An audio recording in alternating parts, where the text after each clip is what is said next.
A Trump voter is now in the find out phase as his wife is sitting in an ICE detention center ready to be deported.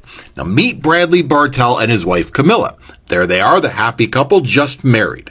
Now he voted for Donald Trump even though his wife was here illegally. She originally came on a visa, but she overstayed that visa. And he supported Donald Trump despite his policies to deport people. Now he thought it would be somebody else, but on return from their honeymoon in Puerto Rico, ICE picked her up because she was on a database for overstaying her visa. And of course, these people are just beside themselves. They didn't think this would happen to them. They thought it would be the others. They thought Camilla would get to stay because she was originally vetted for her visa. She was working, she had a W-2, and she paid taxes. They thought she would be the last one in the clubhouse who could pull up the ladder and prevent everybody else from coming in. But now they're in the find out phase. And he is upset. He calls the conditions she's in terrible. They can't believe they would do this to somebody. Well, he was ready for it to happen to somebody else. And welcome to the find out phase. Hi guys, welcome back to our channel. In case you're new here, my name is Maren. And I'm Maureen. Right, so guys, the fafo season continues, and today we are going to be focusing on one person called Bradley Bartell. He has been trending the better part of this week. Why? Because of the buffoonery he showcased on the internet. Apparently, he came out to tell people that he was a very big and devoted Trump supporter, still is. Little did he forget that he was voting for Trump to kick out immigrants when his own wife was still an immigrant. Right, so today we're going to be listening to Americans reacting to this situation, and then we'll come back and talk about it. But please remember to subscribe if you're new to our channel, and you can also let us know what you think about this episode. Let's watch and then we come back. Hello, my loves. Look at this picture. Don't they look like such a lovely couple? The predicament they're in right now, though, not so much. What they did was they FAFO'd. This man wanting to get all of the illegal immigrants out of the states, thinking that he was going to clean the swamp or drain the swamp, whatever it is they say. She was detained by ICE. And so that's where she's at right now. I don't get it. Why would you vote against yourself? I don't get that. Or do you think that because you're white, you've got this extra privilege? And so because she's with you, a white man, it won't matter. I'm just trying to figure out whether I feel sorry for them. I hate that she's in there, especially as a woman. But I don't feel sorry for him because he deserved that. That's what he asked for. That's what he asked for. So just on another note, though, there is confirming that there is some other people that have been detained for weeks. We have a 50-year-old woman, a woman in her 50s rather, who's lived in the country for more than 30 years and is married to a U.S. citizen. She is now being detained. We also have a woman in her 30s with proof of valid permanent legal residence whose father and siblings are U.S. citizen and who first came to the U.S. as a teen. She's being held. We have a European woman in her 30s engaged to a U.S. citizen who overstayed her visa when she was 21. She's being detained. And we have a woman engaged to a U.S. legal permanent resident with whom she has lived with for 9 years, and she's being detained. This is ridiculous. But this is what y'all wanted. This is what y'all wanted. I don't think you guys thought the whole process out when you decided to vote for Trump. I wish you luck. So I have one question. Why is it? I've been seeing a lot of couples that are like multiracial couples, you know, it'd be a white man and like Indian woman, or a Indian man with a white woman, or a black man with a whatever, you know, someone that's immigrated here. Basically, their family or their culture was not indigenous to the United States. Why is it that those people in relationships with people that immigrated to the country cannot uphold policies that allow for immigration? I literally don't Donald Trump, your wife, these people that are not Americans by birth, Why is it that you can be married to someone that is not American? You can accept them, but you cannot accept anyone else immigrating here. Make it make sense. I don't understand. I saw a couple. There's a white man and a woman that came from Peru. I'm going to tag their picture up here somewhere. And his wife got deported. She's in a jail cell right now. But he voted for Donald Trump. Please, somebody make it make sense. I don't understand. Please, somebody break it down for me. Break it down. I don't understand. Why is it okay for you to have your wife, but other people can't have theirs? Why is it okay for you to have your family, but people cannot have theirs? The level of indecency and just other isms, it's not me. It's not mine. So it's okay. You can rough up, you can ostracize, you can block other people from coming. But when it's my family, when it's my wife, oh, they're allowed to come. It can't be both ways. You either accept immigrants or you don't. You either accept people that love each other and want to get married to each other, or you don't. I don't get it. Make it make sense. This is why we say the MAGA movement is a cult. Behind me are Bradley Bartell and Camila Munoz. They were married in February and went on their honeymoon in Puerto Rico.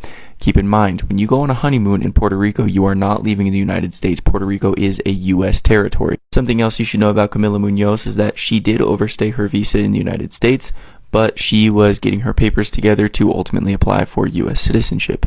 Just to put this in perspective too, Bradley here has a 12-year-old son, and Camila was caring for this son as her own. So this is, in every sense of the word, a family. And the last piece of background info I want to give you here is that Bradley is a Trump supporter. The reason these two are so important is because Camila was recently detained by ICE. When they returned from their honeymoon, while they were in the airport, an immigration agent pulled Camila aside and asked her about her citizenship status. She explained that she is not a U.S. citizen and that she did overstay her visa, but she was working on applying for U.S. citizenship. At that moment, ICE detained her, and she has remained in a detention facility in Louisiana for the past several weeks. So what about this story indicates that the MAGA movement is a cult? Well, Bradley here is a Trump supporter. He was a Trump supporter. He is a Trump supporter. Despite the fact that the guy he voted for implemented policies that locked Camila, his wife, up in a ICE detention center for several weeks, and despite the fact that he hired an immigration attorney to try to get her out of that detention facility, he released a statement to Newsweek recently saying that he does not regret voting for Donald Trump. This is legitimately crazy. So just out of curiosity, I did ask ChatGPT to give me 5 indicators that you might be in a cult, and the very first one was extreme devotion to a leader or ideology. The group's leader is treated as infallible and their teachings are considered absolute truth. Questioning them is discouraged or punished. My heart goes out to this family. And this is just another example of how Donald Trump preys on the poorly educated and weaponizes them to divide the American people. And sometimes it's done without them even knowing it. It's a disgusting, disgusting situation.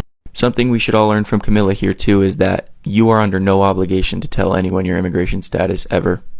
Even if they have a warrant, just request to speak to a lawyer. You have no obligation to tell someone your immigration status. That's a fact.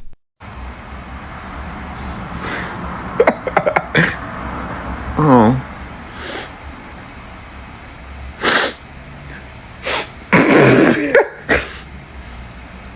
Oh, it's tragic. It's such tragic news. Like, can you believe voters thought that shit wouldn't affect them? Sorry, I don't mean to laugh. It's very tragic. I feel so sorry for him.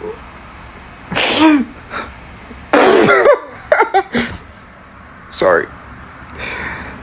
I just can't believe that he voted for this, and now he's surprised. Bradley, I'm sending thoughts and prayers your way.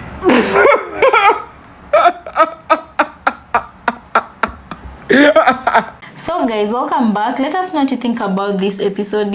What I can say to Bradley and the people like him is that I think when he was voting, he really did not think that was going to affect him, because we've been told that the wife was in the process of getting papers, but remember she had extended her visa. So in their mind, I bet that wasn't registering, and they felt like she was legal enough to not be affected by the laws. Right. And this is where you say karma became sweet karma and got all of them, because most of the sentiments of our speakers today is, if you wanted it done to somebody else, it is good that it is being done to you too, so that you can experience what you're going to put other people through. And there's a speaker here who talked about and gave a very good example of why is it that people like Bradley, people like Trump marry foreigners, yet they want to put asunder families that look like theirs. Only that when you look at Bradley and Trump, you can compare them in two different levels, because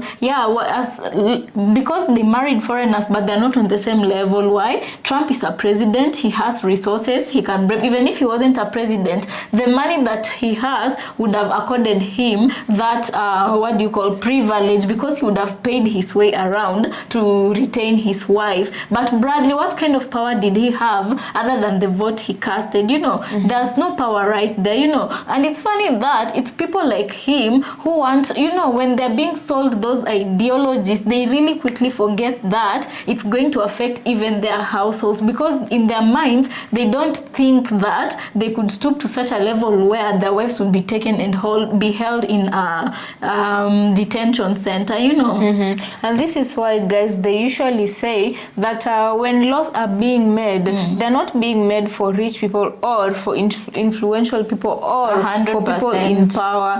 They're made for poor people or for people like the citizens, because this the 99%, because the 1%, they can even go and marry someone from outside of America, but because they have money and the law is not made for the rich people, then they will get away with a lot of things most of the time. Right. The laws are made to control the 99%. They're meant to moderate the 99%. Imagine a situation where Americans would be in a position where the law is not so harsh on them, so a lot of them get to do the same things that the rich do. And it's these little privileges that make the rich feel like they're special compared to the 99%. So there's no way Donald Trump is gonna be having a foreign wife. Who else in power is going to be having a foreign wife? And you also want to Trump even has a buddy in power whose immigration status, how he settled in America, are very much questionable. Because I think the same thing that this woman is being accused of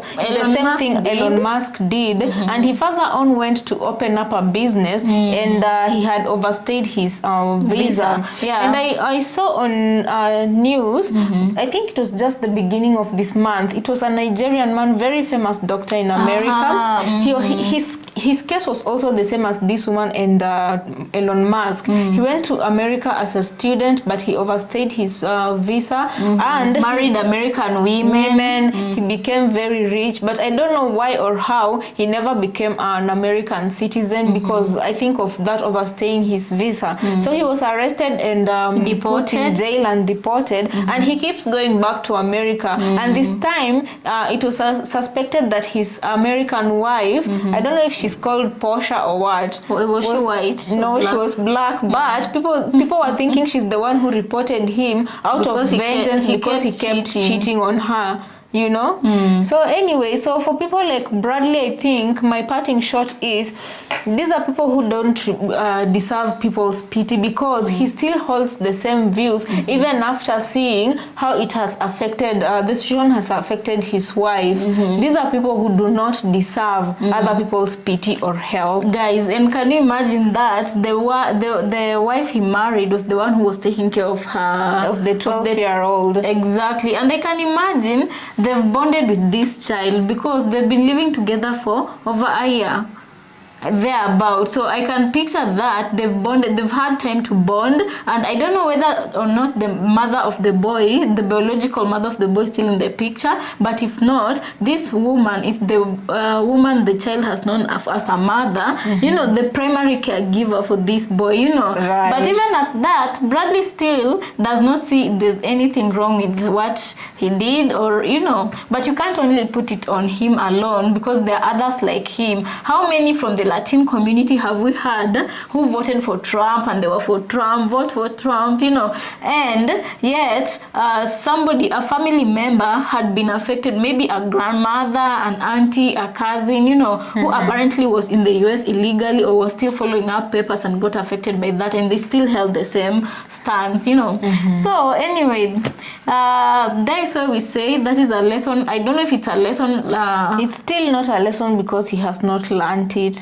But that is where you say karma hits in. Yeah. Anyway, guys, let us know what you think about this episode on the comment section. Also consider subscribing if it's your first time here, and we'll see you on our next episode.